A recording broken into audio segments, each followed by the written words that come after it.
What's up, chill people? Hi guys, kumusta po kayong lahat? For today's video, ituturo na naman tayo ni Kuya Japet sa loob ng bahay. Wala na silang pasok kaya siya ay umuwi na. Dahil walang nanay ang bahay, ganito na ang itsura na naman ulit ng loob.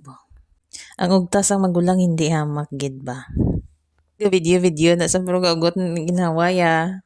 Halin niya limpyo-limpyo, karong pagbalik ya garinuan punggon obra. Busy man na, busy sila sa schoolwork tapos ang papa nila gaobraman, wala sila time manghimos gid. So amo na nakaroon ng resulta, de gagarinuad lang gid. Sige lang. Tianhon mo na kay ara na himuson na lang gid na wala gid kay mahimos na.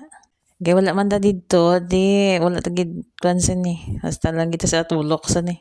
So ito guys, ito yung pag-uwi niya. At ito nga yung nadatnan niya, magulo na naman ulit yung bahay. Kasi kagagaling lang din ng mga kambal sa training, so wala talagang ligpit yung loob. So, dahil dyan, mag-before and after tayo. So, ayan na nga guys, kung napansin ninyo, naglilinis at nagliligpit sila kasi nakabili sila ng bagong floor mat. Ayaw ko nga din dapat mag-floor mat kasi nga may pusa, may aso, wala yung aso ngayon sa kabilang bahay yata. So, okay na at iingatan din naman nila siguro. Kasi madaling masira yung floor mat guys, kaya ayaw ko sana. Magastos eh. Pero much better na mayroon talagang sapin yung sahig para kahit papano komportable naman sila. Pang Christmas ko na sa kanila guys. So ayan, nag-uumpisa na silang magligpit, maglinis para paglagay ng floor mat, okay na okay. Nagtutulungan silang magkakapatid guys. Mabuti na lang at nagkakasundo naman sila kahit papano. Kahit nag-aargumento, okay lang. Importante may nagagawa, o diba? Parang mga aso't pusa kasi yan eh. Ganun talaga guys sa magkakapatid. Boring ang buhay ng magkapatid nang walang tawag nun, walang bangayan. At ako naman ay disturbo sa kanilang ginagawa. Panay ako request, doon mo ilagay yung camera, doon mo ilagay yung cellphone. Naguguluhan na yung kambal ko guys sa akin. Saan ba? Saan nga ba ang may magandang pwesto? Kasi hindi din naman nakikita masyado pag nandoon sa unang pwesto. So ayan, bumili din sila guys ng table and chair na ratan, plastic. Kasi talaga kaming gagamit-gamit guys. Kasi bago yung bahay. In 10 years, isang dekada ako sa abroad. Ngayon lang ako nakapundar ng gamit. Alam niyo na, ang daming nangyari, ang daming realization. Ngayon naka-realize. O, diba? Wala ganun talaga ang buhay guys. We need to wait at the right time. Maliliit pa kasi yung mga bata dati. So, wala kang aasahan talaga sa kanila. So, ngayon malalaki na sila. They can manage by their own. So, ayan, unti-unti na akong bumibili ng mga gusto nila, hilig nila, at kung ano yung mga pinapabili nila sa akin. Hanggat kaya ko, ibibigay ko. At thanks God at hindi naman yan sila mga maluluhong bata na abusado, ganito bilhin, ganyan. Hindi guys, salamat naman sa Panginoon. Kasi kahit wala ako doon, nagabayan naman sila ng maayos. Salamat din sa mga taong gumabay sa kanila, sa mga taong nakapaligid sa kanila. Kasi yun na nga, naging okay naman sila. At ayan na nga guys, at ako'y i-disturbo no. Pinapapasok ko yung upuan sa loob at sabi ko isara mo yung pinto ng kwarto. Para makita ko yung nag-order kasi ako guys. So yung kaalam niya nun, mothers, ganun talaga. O ayan, kita nyo yan? Yan. Display ko daw sa door Happiness ko yan guys. Agad ginoo ko.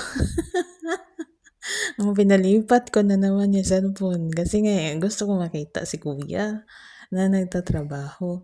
Agoy, ang nilipatan guys, wala man masyadong internet dyan. Agoy, naglaglag na gani, nagblurred na. Ay, buti pa doon na nag-steady na lang sana doon. Alam niyo, after the call, kasi sabi ko, Sana hindi ko na pinalipat. Pinalipat-lipat ko kung saan-saan. So, wala. Hindi ko talaga nakuhanan yung buong pangyayari. Yung buong paglagay nila. Okay lang din naman. Kasi paubos na din naman yung storage ng phone ko. O, diba? Ay, nako. I am happy what I am doing, guys. Kaya, kung napapansin ninyo, alternate yung aking upload. Minsan, I love Angie, guys. That's why, sinishare ko sa din dito. Minsan nga lang mahuli-huli ako sa mga ganap niya kasi busy sa trabaho. Kaya minsan late na yung mga upload ko about her. Yeah. Kaya ina-upload ko na lang yung mga videos ko na nakukuha ko sa sarili kong ganap. Ganun. Ang haba pala ng floor mat ano, isang rolyo kasi yung pinabili ko sa kuya kasi malapad naman yung area na paglalagyan. At sabi ko sa kanya, piliin mo yung brown. Kasi gusto ko yung brown ang salad, then black yung kusina. So, ang pinili is black and brown. O, diba? At bumili din kasi naman sila ng bagong rattan chair na kulay dark brown. Ay, di nag-match-match na. Oh, kurtina ko is brown.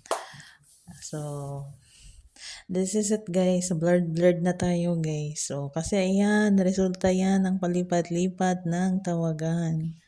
Kahit saan ko na lang pinapalipat-lipat kasi. At ito nga yung finished product guys. Look. O, diba? Kita nyo yung doormat guys. Christmas yun. Christmas doormat yun. Oh. Damo lang kubiga ba? Mga simple lang na mga abubot-abubot. Wala kasi akong Christmas tree. Gusto ko sana. Kaso sabi nila, wag na kasi magastos. Mahal kaya yun. Alam nga naman yung maliliit na Christmas tree. Gusto ko yung 8 feet talaga, guys. Yung isang libo talaga yung aking. Sabi ng kuya, wag na. Uy, mag-sure na ra, mama.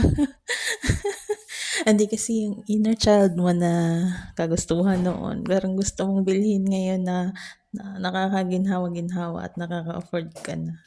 So, ayan, may natira pang floor mat. Sabi ko, bakit hindi nilagyan yung kusina? Kasi magpapagawa pa ako ng isang kwarto para sa kuya or para sa papa. Siya yung bantay sa kusina. Kasi yung plano is yung 2 room para sa mga bata. Then sabi ko, pagawa ka ng isang room para sa'yo. Kasi bahala na mag-renewal ng imo dara kwarto kay ikaw lang. Gaugtas ang magulang. Kaya paghalin niya, nami pa ang itsura sa kwarto, pagbalik niya, renewal naman. Damo ba yan na siya ginahimo guys. Damo na siya school works. Hindi na sa kagwanta. So, kailangan niya gid sa private room. So, ayan. Kaya hindi nalagyan muna ng floor mat yung sa kusina. Kasi doon maglalagay ng isang room. At yun na nga, nag-explain na naman. Grabe na to guys ah. Bulgara, nagita na. Ayaw ko sana ng ganitong vlog na i-vlog yung bahay. Kaso wala, nasa malayo ako guys. So, ito lang yung way ko na remembrance, diba? Wala, sorry. Ganito gusto, parang happy ako na makita. Minsan mapapanood ko sa YouTube, ma-open ko yung dati, then ngayon, diba? So, yan na guys, maganda na siya. Medyo dark no? Parang nag-dark yung sala dahil din sa floor mat kasi dark yung kulay. Pero okay na yan, no? Parang maganda din naman yung floor mat na napili ng kuya. Yeah. At nag-order din ako ng kortina. Buti na lang light yung kortina kasi dark yung sahig. At saka madilim na kasi guys, gabi na that time. So kaya parang sabi ko madark. Naalala ko pala madilim na pala. Paggabi na. At gabi na nga that time. So ayan na nga guys, yung kusina na-arrange na nila. Yeah.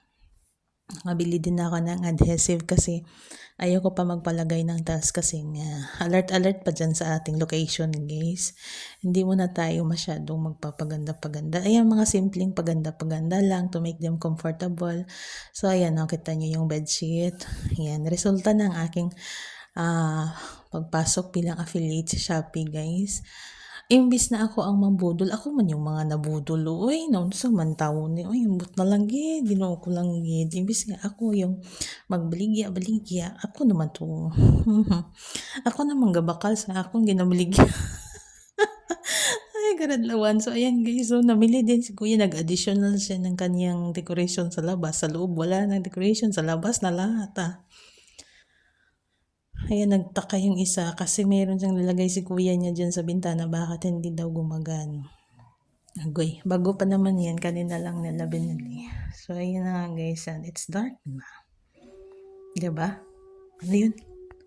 Kuya Juan, magtakatingog. Pero ay namin, voice over ko. Ano itong tingog-tingog? So, ayan na guys. Nanarado na ng bintana ang aking Joyce. Ang Joy ko, gahigda ang Joyce ko ni Pwede ka na mag-vlogger pala si Joy. Si Joyce, Hindi siya mahuya ba?